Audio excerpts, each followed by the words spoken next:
Hello and welcome back to the Local Government People's Program. My name is Adam Spagnolo and it's my pleasure to be here once again. Thank you very much indeed for those of you that are watching and of course for those of you that are listening.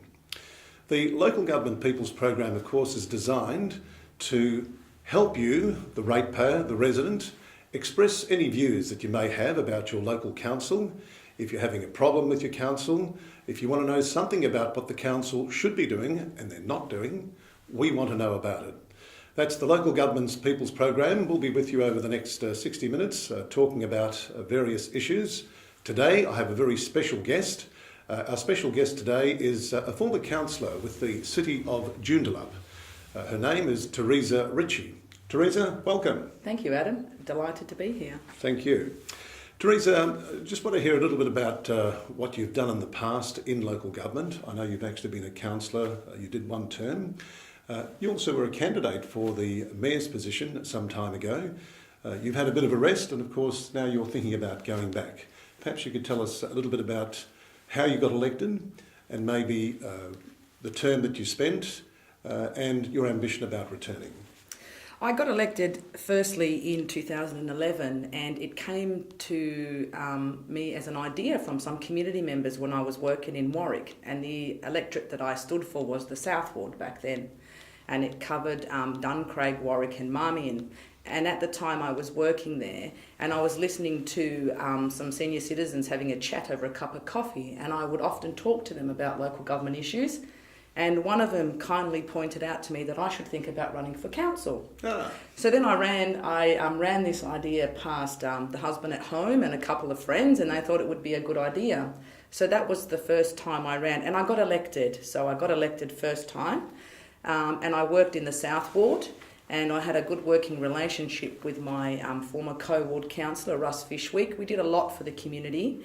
We worked together on a number of key issues. We supported the Undercroft Bridge Club, we supported the tennis club, the bowling club, the football club.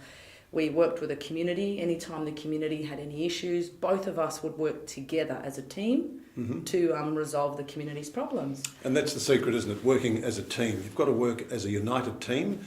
Particularly if you're looking at a huge municipality like the City of Joondalup. It's probably one of the largest municipalities in Western Australia.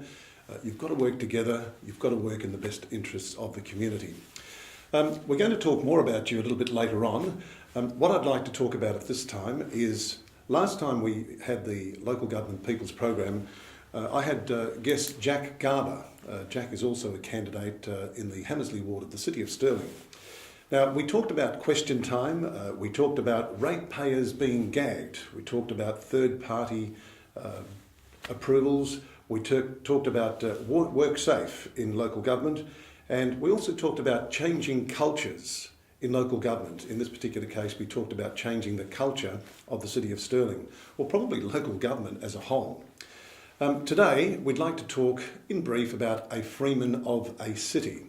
And Teresa, I don't know whether the City of Joondalup has any freemen, and I think before I do ask you that question, let's understand what a freeman of a city is. Would you like to explain that?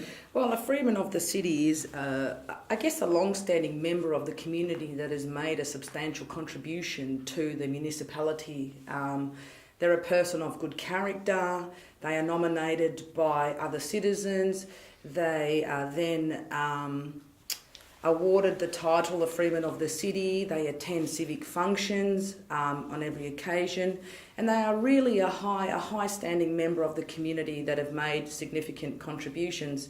The City of Joondalup has three, and all three of the Freemen of the City are exactly what I've said, members of the community that have had a long-standing relationship, not only in the community, with community groups.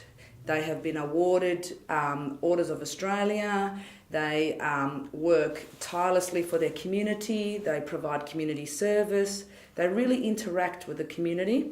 The three Freemen of the City are Bill Marwick, Nick Trandos and Margaret Cockman, all...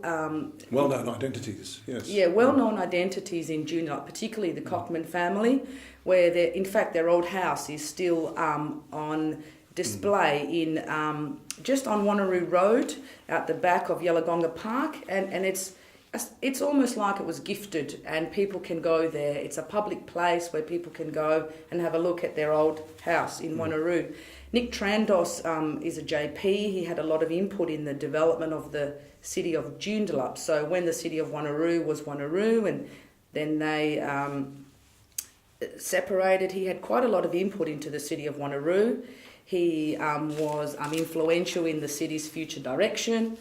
And he, like Margaret, long-standing members in the community providing community service. Nick Trandos is a Justice of the Peace, and so he offers another community service as well to his community, not only helping the Wanneroo residents, but also helping the entire community. Bill Marwick was one of the founders of the local community newspaper. He, like the others, upstanding member of the community, associated with many, many community groups, the Lions Group. He's associated with the Warwick Scouts. He was, a councillor at Wanneroo. He was also a mayor for a short time. Yes. And they have been recognised by the City of Joondalup as, key individuals of our community that have had a substantial contribution to the community, but they are upstanding members of the community of good character, and all of them are just lovely. They're delight to be around. I've had plenty of experiences in engaging with all three of them when I was on council. Yes. They are just fantastic people to be around, and they are just caring of their community, and I guess that's why they were awarded such an honorary role in the City of Joondalup. Now, Teresa, I need to ask you a question. You've obviously mentioned the qualities, the qualifications, the type of person that we need in those sort of positions. It doesn't matter which council it may be, but in local government in general. I guess the question I'd like to ask you, have you ever known any of those freemen, and what is your feeling on any of those freemen actually helping a candidate? I'm not talking about supporting a candidate because everybody has a right to vote. I'm talking about a freeman actually supporting openly a candidate, taking that candidate to clubs, endorsing that candidate, not necessarily in writing, but verbally to various community leaders. Do you see that as a problem? I do, because I think the freemen of the city have a different role. They are there and they were awarded that role because of their contribution by, I guess in a way, interfering in local government elections. You have to really question whether or not they are taking a candidate around for a specific intent, and then what that intent will be later on. So what would they expect in return by promoting a candidate? Because I think our community should be able to elect a candidate on the basis of that candidate's personality, on the basis of that candidate's contribution to the community. Credentials, whether or not they've been involved in any local activities, any local programs in their community, whether they've supported their community in the past. So is your view then that obviously if you're a freeman of the city, you need to hold a neutral position, you need to be in a situation where, yes, you have a right to vote for someone, but you cannot and should not, in my view, go out and take candidates to clubs, introduce candidates to community leaders, because at the end of the day, let's understand where the freeman's position is in the pecking order. It's above everybody else. The freeman actually rubs shoulders with councillors, the freeman rubs shoulders with senior officers, and the freeman also is highly regarded in the community. Now, if a freeman, for instance, has developments in a municipality, surely that would almost constitute a conflict of interest.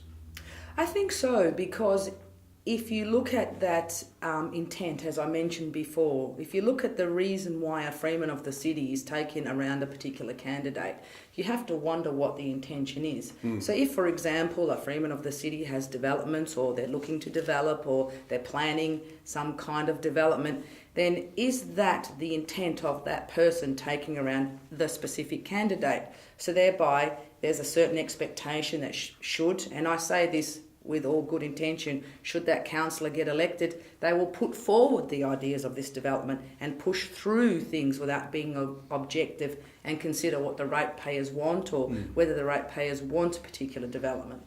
Anyway, look, we'll leave that question with our viewers and we'll leave that question with our listeners. Do you think a Freeman should be in a neutral position, given what Teresa has just said? And do you think that a Freeman should have that sort of involvement in a municipality if that Freeman wants to be a campaigner? We'll be back very shortly with more Local Government for the People.